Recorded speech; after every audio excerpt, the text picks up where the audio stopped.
చెట్టు మీద బ్రహ్మరాక్షసుడు. Hi friends, welcome back to our channel DS kids. ఈరోజు నేను మీకు ఒక మంచి కథ చెప్పడానికి సిద్ధంగా ఉన్నాను. ఆ కథ ఏంటో వినడానికి మీరు సిద్ధంగా ఉన్నారా? అయితే కథ మొదలు పెడుతున్నా, వినండి. అనగనగా పూర్వం నాగభూషణంకి అనుకోని విధంగా అన్ని సమస్యలు వచ్చి పడ్డాయి. అదే సంవత్సరంలో తన భార్యకి ఆరోగ్యం బాగుండదు.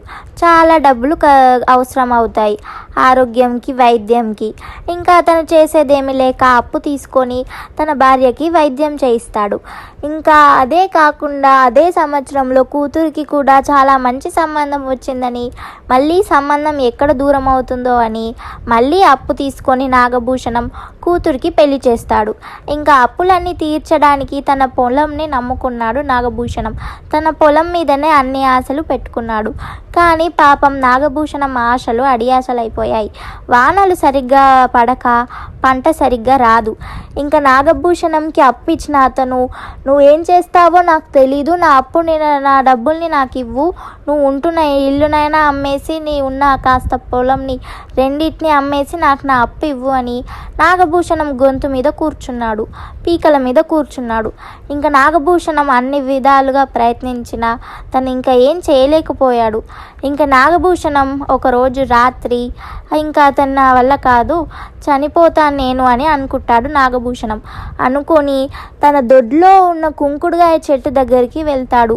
ఆ చెట్టు దగ్గరికి వెళ్ళి చివరిసారి దేవుణ్ణి స్మరించుకుంటాడు. ఓ దేవుడా, వచ్చే జన్మలో అయినా కాస్త ధనవంతుడిగా నన్ను పుట్టించు.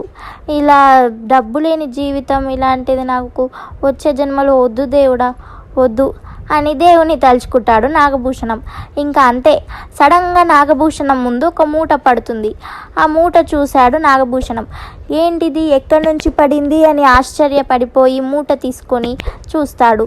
ఆ మూట డబ్బులు ఉన్నట్టుగా నాగభూషణంకి అనిపిస్తుంది. ఇంకా వెంటనే ఆ మూటని ఇప్పి చూస్తే దాని లోపల బంగారు కాసులు ఉంటాయి. ఇంకా నాగభూషణం ఆ మూటను తీసుకొని తన ఇంటికి వెళ్ళి తన భార్యకి జరిగిందంతా చెప్తాడు. ఇంకా ఆ మూటలో ఉన్న బంగారు కాసుల్ని లెక్క పెడతారు. లెక్క పెట్టి చూస్తే వాళ్ళ అప్పు పూర్తిగా తీరిపోతుంది ఆ బంగారు కాసులతోని. ఇంకా నాగభూషణం చాలా సంతోషంగా ఉంటాడు. అప్పులన్నిటినీ తీర్చేసుకుంటాడు. ఇంకా కొంత పొలం కూడా కొంటాడు నాగభూషణం. అంతా చాలా మంచిగా సంతోషంగా ఉన్నారు. కానీ ఈ సంతోషం కొన్ని రోజుల వరకే ఉంది. నాగభూషణం కొడుకు బాగా మనం ఇప్పుడు ధనవంతులమని జూదంకి బాగా వ్యసనపరుడైపోయాడు. జూద గృహాలకు వెళ్ళి జూదం ఆడడం, ఇలా ఎప్పుడు జూదం ఆడుతూనే ఉండేవాడు నాగభూషణం కొడుకు. ఇంకా ఇలా కొన్ని రోజులు గడిచిపోతాయి. కొన్ని రోజుల తర్వాత ఒకరోజు నాగభూషణంకి ఇంకా బాగా ధనవంతులు అవ్వాలి అని అనిపిస్తుంది. కానీ చూద్దాంలే, ఇలాగే కొన్ని రోజులు ఎలా చేయాలో ఏమో ఇంకా ధనవంతులు అవ్వడానికి అని నాగభూషణం అనుకుంటూ ఉంటాడు. ఇంకా అలా అనుకుంటూ ఉంటున్నప్పుడు నాగభూషణంకి ఒక వార్త తెలుస్తుంది. అదేంటంటే నాగభూషణం కొడుకు జూద గృహంలో ఇంకొకరితోని బాగా పెద్ద గొడవ పెట్టుకుంటారు. ఇద్దరు బాగా కొట్టుకుంటారు కూడా. ఆ గొడవల్లో ఒక రత్నాల వ్యాపారి కొడుకు స్పృహ కోల్పోయి పడిపోతాడు. అతను చావు బతుకుల మీద ఉన్నాడు. అతనికి చాలా పెద్దగా గాయాలయ్యాయి. నాగభూషణం కొడుకుని అధికారులు వచ్చి తీసుకెళ్తారు అని అందరూ అనుకుంటూ ఉండడంతో నాగభూషణంకి ఈ విషయం తెలుస్తుంది. వెంటనే జూద గృహం దగ్గరికి వెళ్తాడు నాగభూషణం. వెళ్ళి అక్కడ తన కొడుకుని ఎందుకు ఇలా చేశావు ఏంటి అని మందలిస్తాడు. ఇంకా రత్నాల వ్యాపారి, ఏమయ్యా నాగభూషణం, మనకి ఏమన్నా అంటే మనం చూసుకోవాలి, కానీ నా కొడుకుని ఎందుకు ఇలా చేశావు అని బాధ పెడుతూ ఉంటారు. ఇంకా అతన్ని, ఆ రత్నాల కొడుకుని ఆ వైద్యుడి దగ్గరికి తీసుకెళ్తారు వాళ్ళు, ఆ రత్నాల వ్యాపారి. ఇంకా నాగభూషణమేమో తన కొడుకుని తన ఇంటికి తెచ్చుకుంటాడు. ఇంకా ఆ రోజు రాత్రి నాగభూషణం చాలా భయంతో ఉండిపోతాడు. వామ్మో, నా కొడుకుని అధికారులు తప్పకుండా తీసుకెళ్ళిపోతారు కారాగృహంలోకి, నేను ఇంకా దాన్ని భరించలేను, ఉన్న ఒక్కగానొక్క కొడుకు, వాడిని అందరూ హంతకుడు అంటాడు. ఆ అబ్బాయికి చావు బతుకుల్లో మధ్యలో ఉన్నాడు. ఆ అబ్బాయి చనిపోతే ఇంకేం లేదు, ఇంకా నేను బతకలేను, ఒక హంతకుడి తండ్రిగా ఉండలేను అని నాగభూషణం అనుకొని మళ్ళీ తన దొడ్లో ఉన్న కుంకుడు చెట్టు దగ్గరికి వెళ్తాడు. వెళ్ళి ఈసారి దేవుణ్ణి ప్రార్థిస్తాడు. ఓ దేవుడా, నా కొడుకుని ప్రమాదం నుంచి బయటపెట్టు, ఆ రత్నాల వ్యాపారి కొడుకునికి మంచిగా చెయ్యి, లేకపోతే ఇంకా నేను బ్రతకలేను, చనిపోతాను అని నాగభూషణం అంటాడు.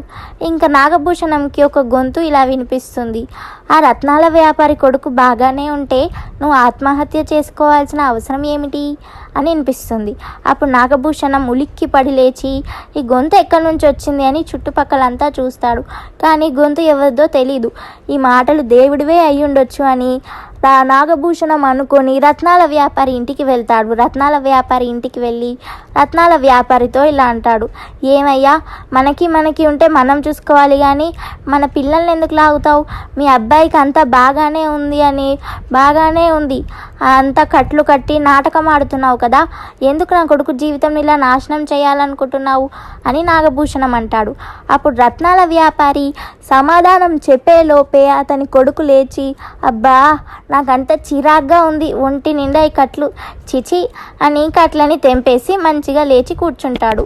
ఇంకా అప్పుడు రత్నాల వ్యాపారి వాళ్ళ భార్య ఆశ్చర్యపోయి కొడుకుని గట్టిగా హత్తుకొని, ఏ దేవుడి దయో నీ దెబ్బలు ఇంత త్వరగా మానిపోయాయి, నువ్వు లేచి కూర్చున్నావు, చచ్చి చావు బతుకుల మధ్యలో ఉన్న నువ్వు ఇంత బాగా అయిపోయావు, నాకు చాలా సంతోషంగా ఉంది అని రత్నాల వ్యాపారి వాళ్ళ భార్య అంటుంది. ఇంకా రత్నాల వ్యాపారి కూడా, అవును, ఏ దేవుడి దయో ఏమో నా కొడుకు మంచిగా అయిపోయాడు నాగభూషణం, నాకు ఇప్పుడు చాలా సంతోషంగా ఉంది అని రత్నాల వ్యాపారి అంటాడు. ఇంకా నాగభూషణం కూడా, అమ్మయ్య, మా సమస్య కూడా తీరిపోయింది అని అనుకుంటాడు నాగభూషణం.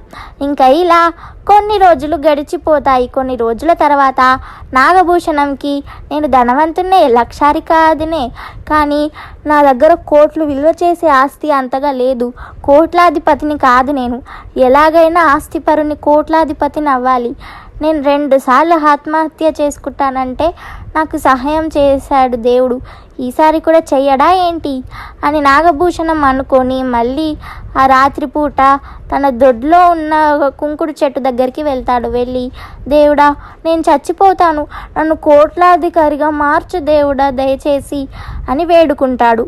ఇంకా అప్పుడు నాగభూషణంకి ఒక అతని గొంతు వినిపిస్తుంది, ఎందుకు నువ్వు చావాల్సిన అవసరం నీకు ఇప్పుడు ఏమొచ్చింది అని. నాగభూషణంకి చుట్టుపక్కల ఎవరు కనిపించరు. ఏంటబ్బా, ఎవరన్నా ఈ చెట్టు లోపల ఉన్నారా అని ఆ కుంకుడుగా చెట్టు త్వరలో కూడా చూస్తాడు, కానీ ఎవరు ఉండరు. అప్పుడు పైనుంచి ఒక బ్రహ్మరాక్షసుడు కనిపిస్తాడు కిందికి వస్తూ. అప్పుడు నాగభూషణం ఆ బ్రహ్మరాక్షసుని చూసి చాలా భయపడతాడు, కానీ ఏమీ అరవడు. నువ్వు ఎవరివి, ఇక్కడ ఎందుకున్నావు, ఎవరు నువ్వు అని భయంతో నాగభూషణం అంటాడు. అప్పుడు ఆ బ్రహ్మరాక్షసుడు, నేను నీ పూర్వీకుణ్ణి, నేను కూడా నీలాగే ఇంతకుముందుకు నా జన్మలో కష్టాల్ని భరించలేక ఆత్మహత్య చేసుకున్నాను, ఇప్పుడు నువ్వు ఆత్మహత్య చేసుకోకుండా ఉంటేనే నాకు స్వర్గప్రాప్తి లభిస్తుంది అని ఆ బ్రహ్మరాక్షసుడు చెప్తాడు. అప్పుడు నాగభూషణం, నా ఆత్మహత్యకి నీ స్వర్గలోక ప్రాప్తికి లింక్ ఏంటి అని అడుగుతాడు. అప్పుడు బ్రహ్మరాక్షసుడు ఇలా చెప్తాడు, నేను ఆత్మహత్య చేసుకున్నాను, అది మహాపాపం, ఇంకా దేవుడు నీ వంశంలో కనీసం 5 తరాల వరకు ఎవ్వరూ ఆత్మహత్య చేసుకోకుండా ఉంటే నీకు స్వర్గప్రాప్తి లభిస్తుంది, నీ వంశం వారికి నువ్వు ఎప్పుడైనా 2 సార్లు సహాయపడవచ్చు అని చెప్పాడు. నేను నీకు ముందే 2 సార్లు సహాయపడ్డాను, ఇప్పుడు నేను నీకు ఇంకా సహాయం చేయలేను, కాబట్టి ఇప్పుడు నువ్వు ఆత్మహత్య చేసుకుంటే నాకు తోడుగా ఈ చెట్టు మీదకి వస్తావు, లేదు ధైర్యంగా నీ కష్టాలని ఎదుర్కొంటూ బ్రతికావనుకో, మంచిగా నీ బ్రతుకంతా మంచిగా బ్రతికాక స్వర్గంలో నన్ను కలుసుకుంటావు, నీ ఇష్టం.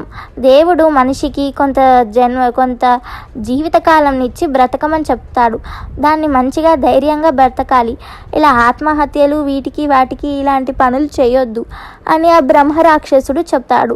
ఇంకా అప్పుడు నాగభూషణంకి బుద్ధి వస్తుంది.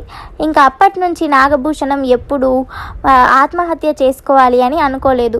ఇంకా తర్వాత ఆ బ్రహ్మరాక్షసుడికి కూడా స్వర్గ ప్రాప్తి కలుగుతుంది. చూసారా ఫ్రెండ్స్, ఈ కథలో ఉన్న నీతి ఏంటంటే మన జీవితంలో మనకి ఎన్ని కష్టాలు వచ్చినా మంచిగా ధైర్యంగా వాటిని ఎదుర్కొంటూ ఉండాలి. ఏదో ఒక దారి మనం ధైర్యంగా మంచిగా ఉంటే తప్పకుండా దొరుకుతుంది. ఓకేనా ఫ్రెండ్స్, ఈ స్టోరీ మీకు నచ్చితే లైక్ చేయండి, చాలామందికి వినిపించాలంటే షేర్ చేయండి. ఈ స్టోరీ గురించి ఏమన్నా చెప్పాలంటే కింద ఉన్న కామెంట్ సెక్షన్లో చెప్పండి. ఇంకా మన ఛానల్ని సబ్స్క్రైబ్ చేయండి, సబ్స్క్రైబ్ చేసి పక్కనే ఉన్న బెల్ ఒత్తి ఆల్ ఒత్తండి. అలా బెల్ ఒత్తితే నేనేమన్నా వీడియోస్ చేస్తే మీకు నోటిఫికేషన్స్ వస్తాయి. ఓకేనా friends, bye bye, see you next week. ఇంకొక కొత్త మంచి స్టోరీతో నేను మీ ముందుకు వస్తాను. నేను మీ బుద్ధుడిని. Bye bye, see you next week.